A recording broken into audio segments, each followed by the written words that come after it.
So today I am going to be doing my January TBR. I told myself I wasn't really going to be doing these anymore, but I realized that I do have like my online book club read, my in real life book club read, we still meet on Zoom, and I have a few buddy reads every month. So it seems like I have a lot of set books that I do have to read anyways, so I might as well film TBR videos again. So for the first buddy reads, I am going to be buddy reading these two books with Ashley. I will link her channel down below per usual, but we always buddy read at least one book every month, it seems like. So these are our buddy reads for this month, and we are both late to the game, but we both haven't read The Invisible Life of Addie LaRue, and I got this for Christmas, so we're gonna be buddy reading it. You probably have heard all about this, but I haven't read it yet and she hasn't either, and it seems like we're the last booktubers that haven't read it, so we're gonna read that. Another book that we're the last to read too is Becoming by Michelle Obama.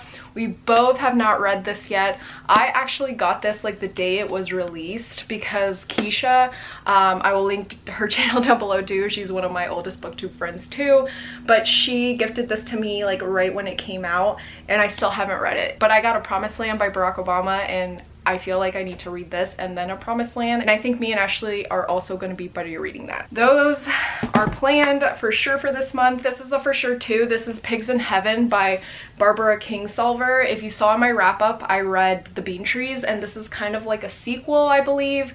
It still follows the same character. Her name is Taylor, I think it was.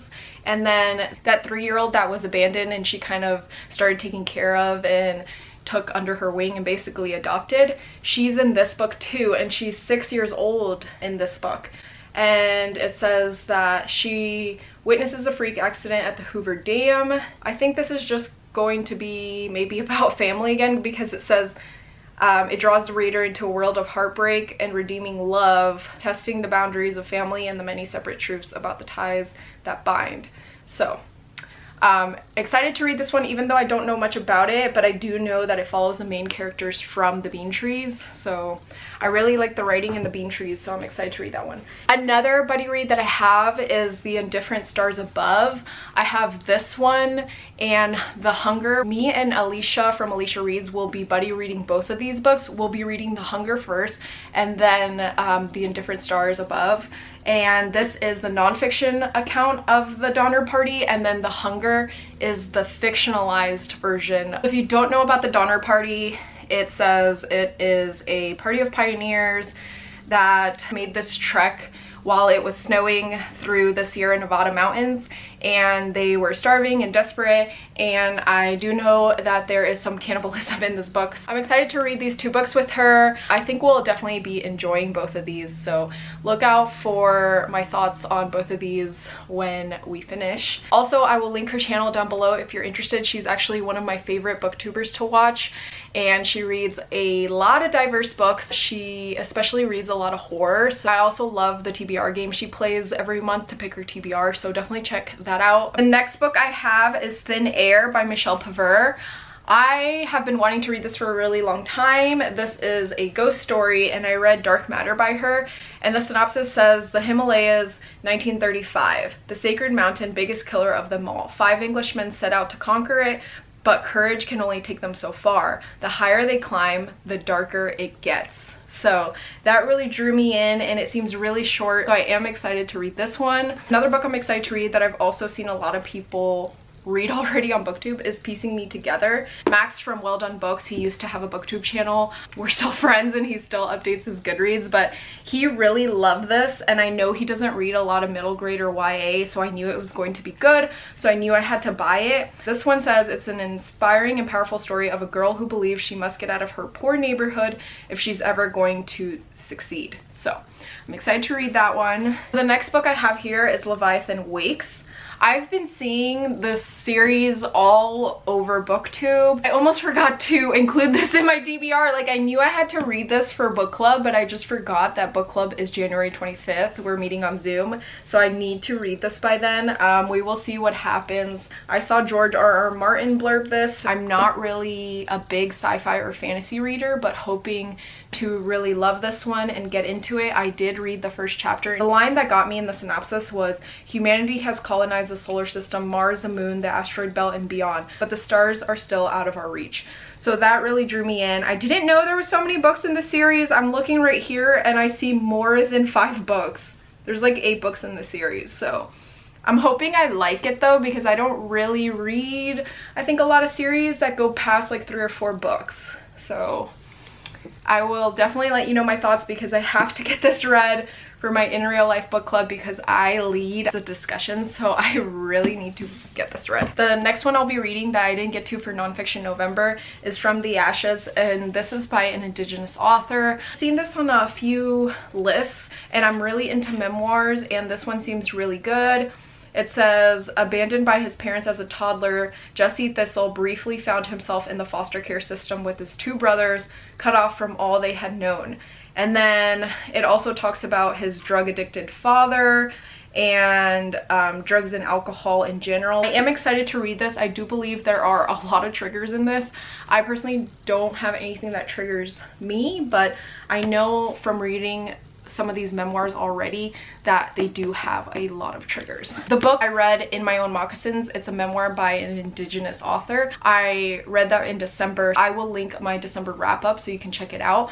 But that book had a lot of triggers, and like I said, it's just really common with memoirs, but I think more with memoirs by Indigenous authors in general, because they have gone through a lot of trauma and continue to still go through a lot of trauma. So like I said, be careful. If you have triggers, you probably don't want to read that one. So I have another buddy read, and it's The House in the Cerulean Sea.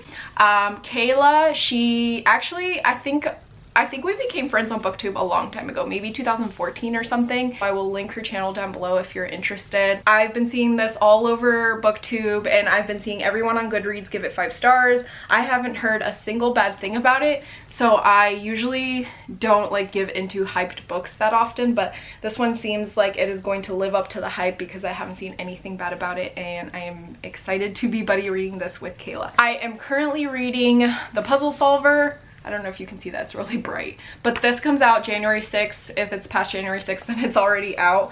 But this is a scientist's desperate quest to cure the illness that stole his son. Man, Ronald Davis, he has a PhD. I think that they're not trying to confuse people and saying that he's a doctor. He is involved in genetics and biochemistry. He's really big in the, would you call it the genome community?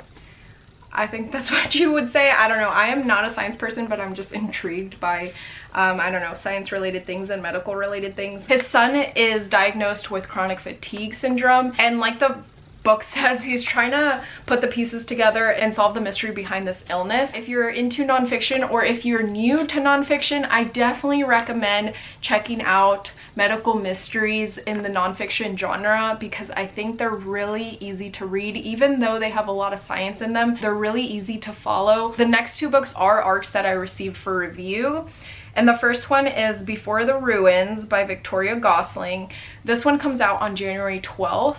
And I specifically requested it because it said that it was compared to The Secret History. Even though I haven't read The Secret History, I did enjoy The Goldfinch, and I definitely want to read The Secret History, but I've heard good things about The Secret History. This is also for fans of Catherine House. That is a new release that recently came out that I know some people loved and some people hated. But if you loved Catherine House, I think that you would also like this one. The next one I will be reading is Cormorant Lake. This one comes out February 2nd. So I just wanted to get it read in January. So this one is about this woman named Evelyn. It says she steals her roommate's 2 underfed and neglected little girls from their beds and drives to the northwestern hometown she fled 14 years ago. This one just sounds really good. I won't say anything else, but just the fact that she went and kidnapped her roommate's 2 kids, I mean, they were neglected and underfed, but that just drew me in, and that's why I requested this book. And I think that is all for my tentative TBR. I will probably be reading a lot more,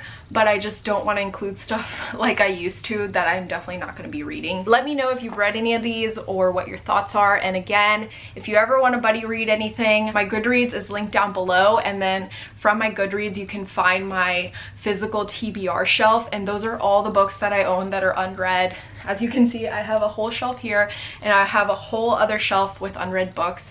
So I have plenty of books. It's constantly updated. It's updated already with the books I got for Christmas and everything. So if you're interested in buddy reading anything, definitely check out that Goodreads shelf.